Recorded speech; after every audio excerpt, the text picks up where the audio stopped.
everyone, and welcome back to Ancient History Jewelry Stories, your favorite niche history podcast. This episode is part 2 of the series that we started earlier this month about the stolen French crown jewels. If you have not listened to or watched part 1, please go back and do that first, because I lay down the groundwork for the history of the stolen French crown jewels, how the theft occurred, how the stones were recovered, and I discussed 3 of the larger stolen diamonds. For those of you who are listening to this on Spotify or your favorite podcast listening platform, this is, once again, a video episode as well. If you would like to watch the video version, you can also find that on Spotify, or you can find it on YouTube. My channel name is moonhoney.jewelry. I seem to have backed myself into a bit of a corner with these video episodes, and I do believe this is going to be the format going forward. So for every future episode, just assume there's also a video version unless I say otherwise. I'm going to spare you all of the plugs and explanations in the hopes that you have already listened to part 1. If not, pause this right here, listen to part 1, and then come back. So I won't tell you who I am, what we're doing here, or tell you where to find me until the end of the episode. In part 1, we talked about the Regent, the Sancy, and the Hortensia diamonds, and in this episode, part 2, we're going to be talking about one more diamond and 2 other gemstones. We're going to be talking about one of the most famous diamonds in the world, what we now know as the Hope diamond, but which was known as the French blue when it was stolen, and we're going to be talking about the Grand Sapphire and the Côte de Bretagne spinel, 2 stones that look positively edible. This episode is being published a week later than usual. I took the week off last week because it was my birthday on Friday. I am a chronic rule follower, so I gave myself the birthday gift of breaking my own rules. For those of you who have been waiting patiently since last Wednesday, I hope this episode was worth it. I hinted in the last episode that I have strong opinions about the Hope diamond. In fact, I think I might have called it ugly. In a vacuum, it is still a pretty astonishing stone, but many of you, including those who know its history, agreed with my assessment that it's fairly lackluster. Why do I think I have the right to say that the Hope diamond is kinda ugly and not very exciting? Well, let's get into it, shall we?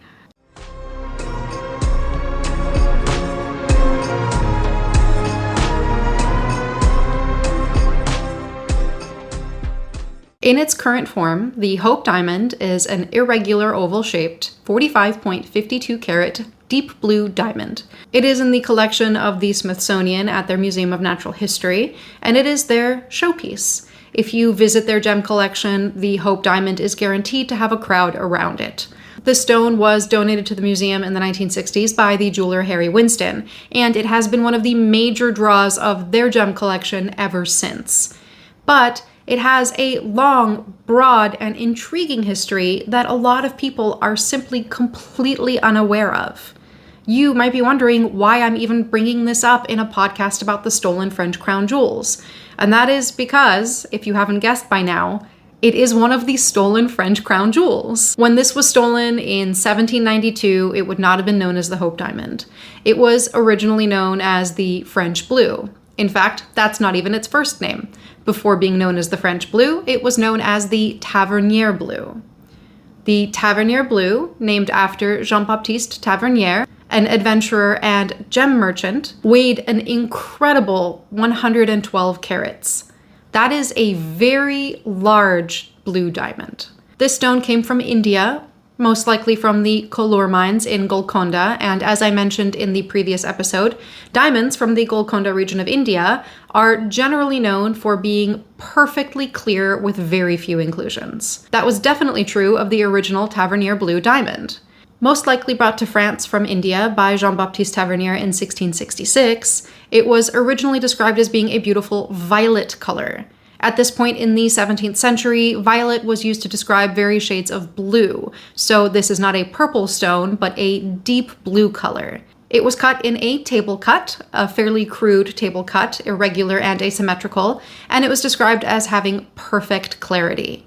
This table cut, with its very large facets, was not intended to create sparkle or bounce light out of the stone, but instead to enhance and maximize this perfect clarity. Tavernier sold this massive diamond to Louis XIV in 1668, along with 14 other diamonds. And in 1673, Louis XIV had it recut by his court jeweler, Pitau, into an incredibly unusual and what we now know to be very beautiful shape. This is when the stone took on its new name, the French blue versus the Tavernier blue, no longer belonged to Tavernier. Cut down from 112 to just over 67 carats, it was now an 8-sided shield shape with one very unusual and very beautiful feature. Instead of having a pointed bottom, a culet, like so many diamonds do, the back of the stone was cut into a 7-rayed star pattern. Just chiming in real quick while I edit this episode, I said star pattern, that was a mistake, it's a sun pattern, and also apparently I cannot count. The French blue had 7 sides, not 8. Louis XIV was known as the Sun King, and this star pattern was intended to create almost a window through which you could see through the stone. When set into gold, this window would have given the illusion of the 7-rayed sun pattern being golden, like the metal behind it. A royal inventory from this time describes the stone as being an intense steely blue. And as I said, it became known as the French blue or the blue diamond of the crown. Most people do know it as the French blue, and it's less wordy, so we're going to stick with that name. Initially, this was not made into an elaborate piece of jewelry. It was set in gold to create that beautiful golden sun pattern in the back, but it was worn suspended from a ribbon. Louis XIV would wear this around his neck, but it seems he did not wear it very often. I do rather like the image of Louis XIV wearing this thing on a ribbon around his neck like a cat with a bell. This diamond, along with all of the other French crown jewels, was inherited by Louis XV, and in 1715, he had the diamond set into an insignia of the Order of the Golden Fleece. The Order of the Golden Fleece is a chivalric order which still exists today, and Louis XV was a member. This insignia, which was a very large and rather elaborate piece of jewelry, was not really worn very often. In fact, it was intended more as a symbol of power, which is what made it such a tempting thing to steal in 1792. It also contained one of the other stones that we're going to be talking about later in the episode, the Côte de Bretagne spinel. While we do not have the original insignia because it was stolen and dismantled, we do have many replicas, and there are very detailed sketches of it that survive. Not only sketches of the finished piece, but preliminary sketches made by the court jeweler in order for Louis XV to decide on the final design. Interestingly, one of these preliminary sketches shows the French blue diamond, and another one shows what would have most likely been yet another one of the stones we're talking about in this episode, the Grand Sapphire, cut down in order to fit. Because Louis XV went for the design with the blue diamond, the Grand Sapphire was allowed to maintain its original and unusual shape, which is actually quite similar to the Tavernier blue before it was cut, but we'll get to that in a little bit. After this insignia was stolen along with the other French crown jewels, it went missing, completely dropped off the radar. Unlike so many of the other French crown jewels that were very swiftly recovered, the insignia was most likely completely dismantled and melted down. Some of its other parts were recovered pretty swiftly. I can't speak to the smaller diamonds that would have been set into the sheath or the other large diamond at the top of this piece, but the Hope diamond went missing completely. There was no trace of it, and curiously, there doesn't seem to have been much of an effort made to recover it. At this time, colored diamonds were considered to be far less valuable than clear diamonds, which we now know is stupid, because colored diamonds are far more valuable, far more rare, and a perfectly clear and deeply colored blue diamond of this quality is definitely more valuable than any of the colorless diamonds in the French crown jewels. The next clue we have about this missing French blue diamond is in 1812. It pops up in London with the name of Eliasson's diamond, named for a diamond dealer, Daniel Eliasson. It no longer weighs 67 carats. It now weighs just over 45 carats, but the color is suspiciously similar. Curiously, this diamond pops up in London 2 days after the 20-year statute of limitations on crimes committed during the French Revolution runs out. A coincidence? Probably not. It's pretty immediately suspected that this new diamond on the market was the recut French blue, but of course, nobody had any proof or evidence. There's even some rumors that in the intervening 20 years, the French blue ended up in the possession of the English King George IV, a man who notoriously had many debts and had to sell off quite a few royal jewels in order to cover them, this stone included. Now, I have no proof to back this story up, but it is tantalizing. After this blue stone showed up in London in 1812, it disappears again for a little while, and at this point, you might be asking, why do we call it the Hope Diamond? Good question. Thank you for the easy transition. In 1839, this shows up in the collection of Henry Philip Hope, a British banker and gem collector. Hope is a much more romantic and memorable name than Eliasson, so I am not surprised that that's the one that stuck. From here, we have a pretty clear chain of possession all the way until this stone gets donated to the Smithsonian. So there aren't really any mysteries about what happened to this diamond in the next century and a half. But there is still this big question mark of, was this the missing French blue? And while that question was eventually answered, and answered pretty definitively, we're not going to get to that until well into the 21st century. Until then, this stone changes hands quite a few times. Henry Philip Hope left the diamond to his widow Anne upon his death. She chooses to leave it to her grandson, Lord Francis Hope, instead of her own son. Anne feared that her son, who was not good with money, would end up selling the diamond in order to cover debts. She felt that her grandson would be a better custodian for this diamond, although ironically, that's exactly what happened to Lord Francis Hope. Anne's grandson did end up having to sell the diamond in order to cover debts. From here, it pops up in the possession of Adolph Weil, a diamond merchant in New York City in 1902, then into the hands of another diamond merchant, Simon Frankel, also in New York City. In 1908, it gets sold to Selim Habib, a Turkish diamond collector. And very shortly after, in 1909, it ends up in the hands of a gem dealer named Simon Rosenau. 1 year later, it's in the possession of Cartier. And Cartier goes on to sell it to one of its most famous owners, the American socialite Evelyn Walsh McLean. She was, by all accounts, the most fun owner of this diamond. It is said that she wore the Hope Diamond to go lobster fishing, wore it on roller coasters, and attached it to the collar of her Great Dane. She scandalized the entire world with the casual way in which she enjoyed this large blue diamond. And in 1949, it ends up in the possession of the jeweler Harry Winston. They would go on to donate it to the Smithsonian in 1967, and that is where it's been ever since. So how can I so confidently tell you that the Hope Diamond is the recut French blue? Well, we do have proof. In the early 2000s, while doing an inventory of the National Museum of Natural History in Paris, something very unusual was found: a lead model of a faceted stone. This was initially incorrectly labeled as being a lead model of a stone from the Portuguese crown jewels, but the director of the museum at the time recognized it for what it was. This was an exact lead replica of the missing French blue. There had been sketches and drawings of the French blue, but up until now, there had been no replica. I've actually seen this lead model in person. I made a pilgrimage to the National Museum of Natural History when I was in Paris last October, specifically to see this little lead model. It doesn't look like much when you see it in person. It's just a dull little lead blob, but it's been instrumental in determining whether or not the Hope could have been the French blue. In 2012, this little lead model was used to create a perfect digital recreation, and it was this digital model that allowed researchers to determine that the Hope Diamond was definitely cut from the French blue. There are diagrams where you can see how the Hope fits perfectly into the French blue and exactly how it would have been cut. Which leads me to my most important point in telling this story. The Hope Diamond is a hack job.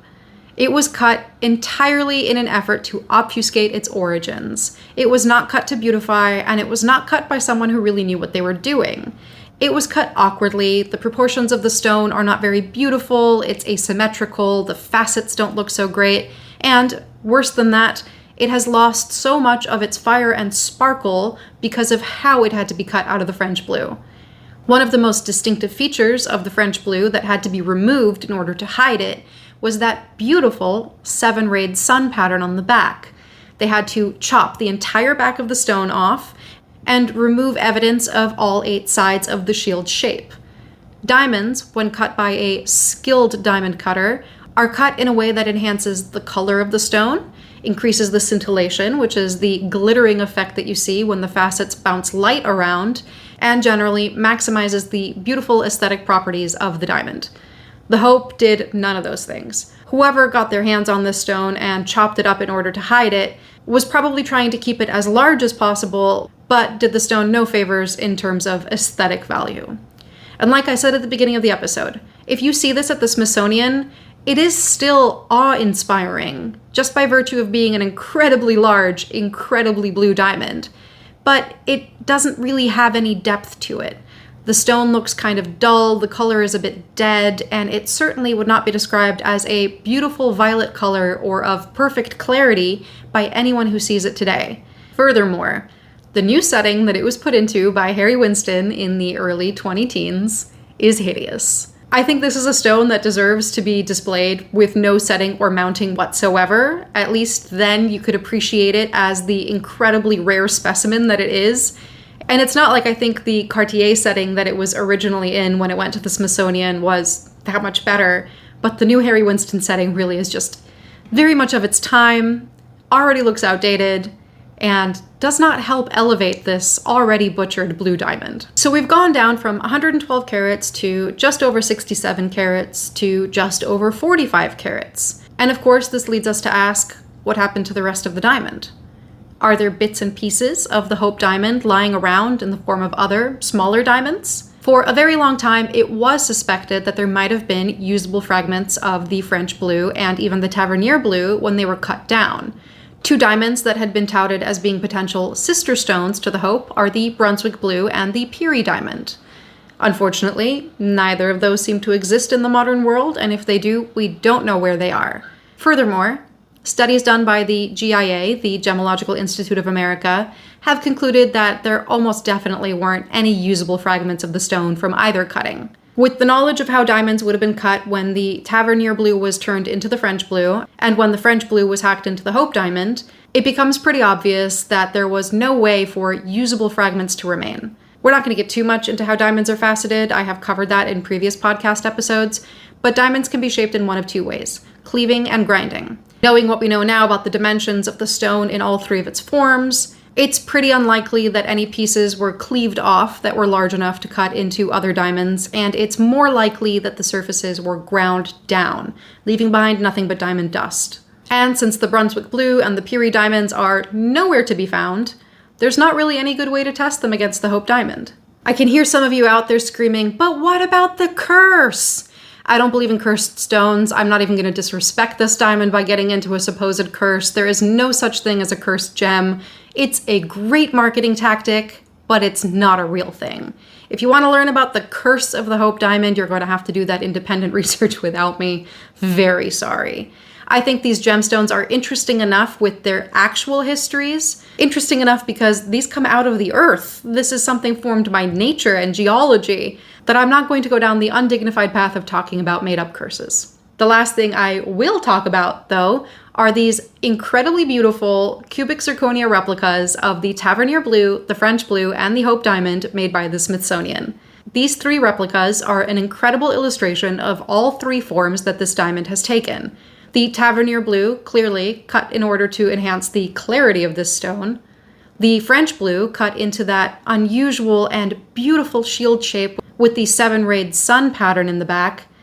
And the Hope diamond, an awkward little ostrich egg next to these two other beautiful and distinctive cuts. These three replicas are a great illustration of why I can confidently tell you that I think the Hope diamond is actually quite ugly. Looking at these also makes me very sad that we'll never get to see the Hope as the French blue, because it was quite obviously a beautifully cut diamond. It did lose quite a few carats when cut down from the Tavernier blue, but it was done so in an effort to beautify a diamond and maximize its best qualities, which is truly what lapidary and stone cutting should aim for. The other two stones that we're going to talk about in the rest of this episode don't have as much information behind them, but they're both very intriguing stones, especially in terms of their unusual cuts, and both of them are related to this over-the-top insignia of the Order of the Golden Fleece.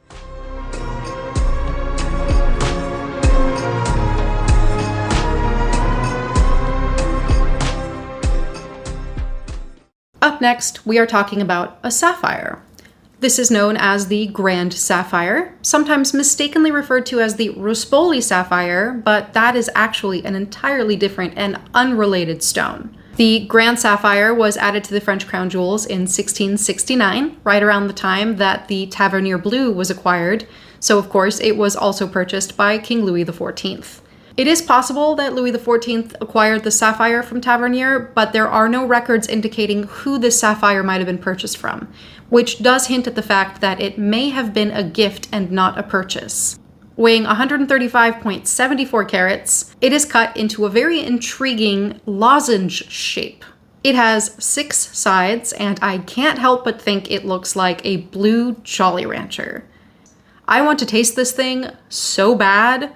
I'm guessing it's blue raspberry flavor. This 6-sided lozenge shape is also referred to as a rhombic parallelepiped. As I mentioned when discussing the Hope Diamond, there were 2 sketches made for that crazy insignia of the Order of the Golden Fleece, one containing a blue diamond, and the other containing 2 sapphires. When Louis XV commissioned this piece, he did specify that the stones to be used were to come from the existing French crown jewels, which makes it very likely that the larger sapphire would have been cut from the Grand Sapphire. Because Louis XV went with the design with the blue diamond, the Grand Sapphire was allowed to keep its rhombic parallelepiped shape. While some sources claim that it was initially set in gold, the amount of gold that it's inventoried with is very small, just over 2 grams, which is truly not a large amount of gold for such a large stone. It's far more likely that instead of a setting, this sapphire had a small stand made out of gold filigree, which was a style that Louis XIV was incredibly fond of. The geometric shape of the sapphire would have made it easier to balance on a small filigree stand. This was probably appreciated more as a large specimen of a sapphire versus worn as a piece of jewelry. In 1791, the sapphire was appraised at 1 million livres. Adjusted for inflation, that comes to over $2 million today.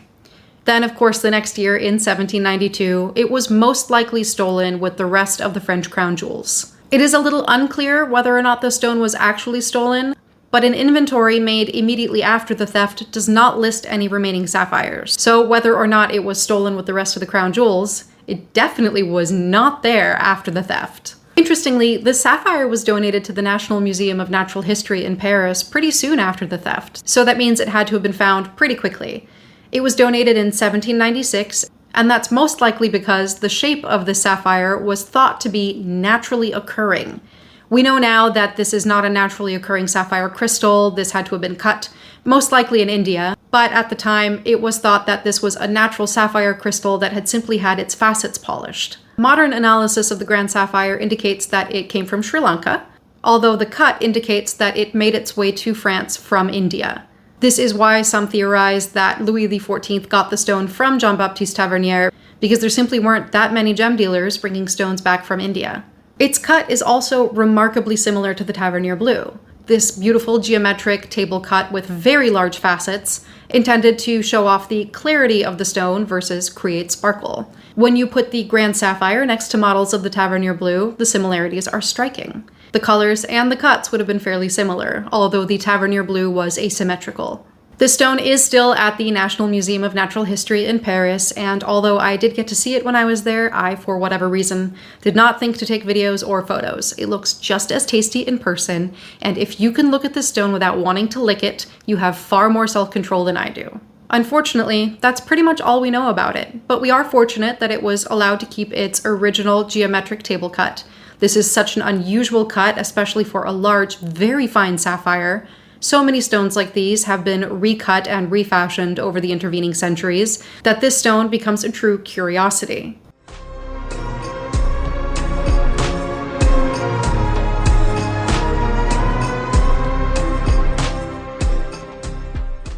And now we have one stone left to discuss, another stone that I desperately want to put in my mouth. The Côte de Bretagne spinel. This is one of my favorite carved gemstones. This, as the name suggests, is a spinel, although for quite a while it was thought to be a ruby, not uncommon with red spinels. This is also one of the oldest gems in the French crown jewels. It now exists as a 105 carat carving of what is described as a reclining or recumbent dragon.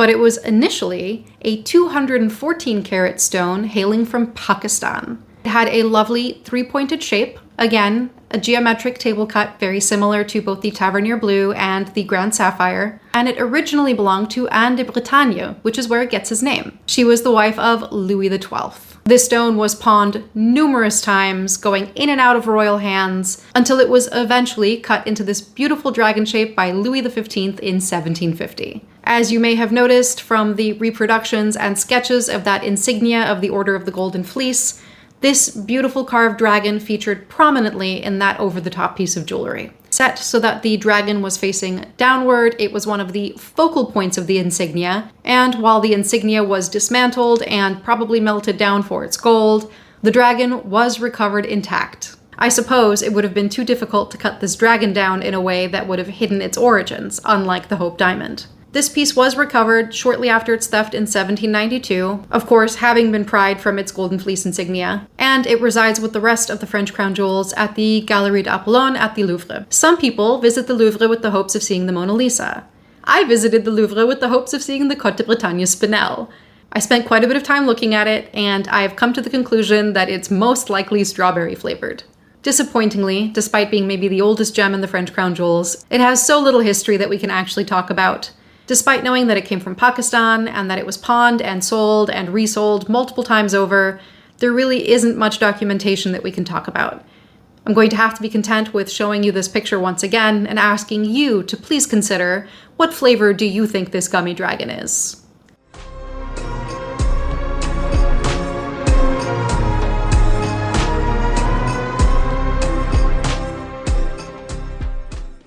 And with that, we come to the end of my discussion of the stolen French crown jewels, and my very strong opinions on the Hope Diamond and the various potential flavors of colored gemstones. So often, when these sorts of pieces are stolen, they're never found again. And although people had their suspicions, for a very long time, the French blue was considered to be gone for good. Now that we know that the Hope Diamond is the recut French blue, and it gives me an opportunity to bitch about how I think it is really not very attractive, we can say that most of the significant stones of the French crown jewels were in fact recovered. Now, the government of France did end up selling off quite a bit of their royal treasures at the end of the 19th century, so once again, many of those jewels have left their coffers, but the ones that do remain are very beautiful, have a lot of history to them, and are absolutely worth taking a look at if you get a chance to visit the Louvre. And if you do find yourself in Paris, definitely make a trip to the National Museum of Natural History. It's composed of multiple buildings, including an incredible paleontology museum, and the gemstone building is rather small, but it contains some delightful treasures, including a few gems that belong to Marie Antoinette. I spared you the plugs at the beginning of the episode, so I'm going to give them to you all now. If you love my podcast and you'd like to watch my video series, mostly shorter videos, under 3 minutes, you can find those on Instagram, TikTok, and YouTube under the username moonhoney.jewelry. You can find me on Facebook under Moonhoney Jewelry. You can find the jewelry that I make, always inspired by history and using mostly ancient techniques, at shopmoonhoney.com. If you want some merch, perhaps a tote bag that says the best thing Napoleon ever did was buy Josephine all that jewelry, you can also find those at shopmoonhoney.com by navigating to the Ancient History Jewelry Stories page. If you enjoy my content and you find value in what I do, perhaps it inspires you, perhaps it has led you to do your own research or find your own love of ancient history and, of course, ancient jewelry, consider supporting me on Patreon. You can join me at patreon.com/ancienthistoryjewelrystories. There are a few different tiers of membership where you get different benefits. One of those being a shout out to all of my paid Patreon members. Once again, thank you for being here. Thank you for listening or watching. And as always, I will see you in a few weeks for more ancient history jewelry stories. And now it's time to give a shout out to my paid Patreon members.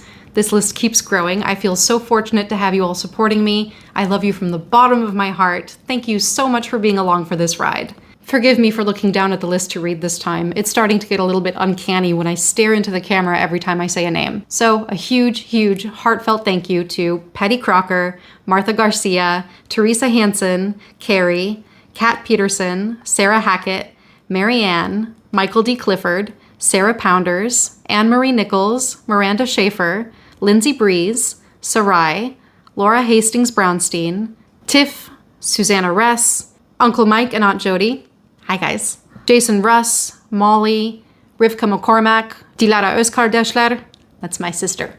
Love you.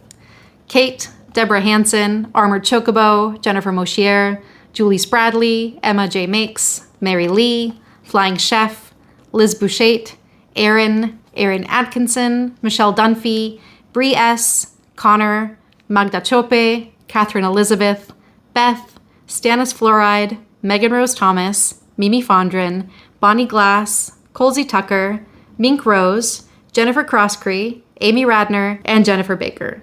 Some of you have been here since day one. I appreciate you so much. Thank you for helping to allow me to continue doing what I love.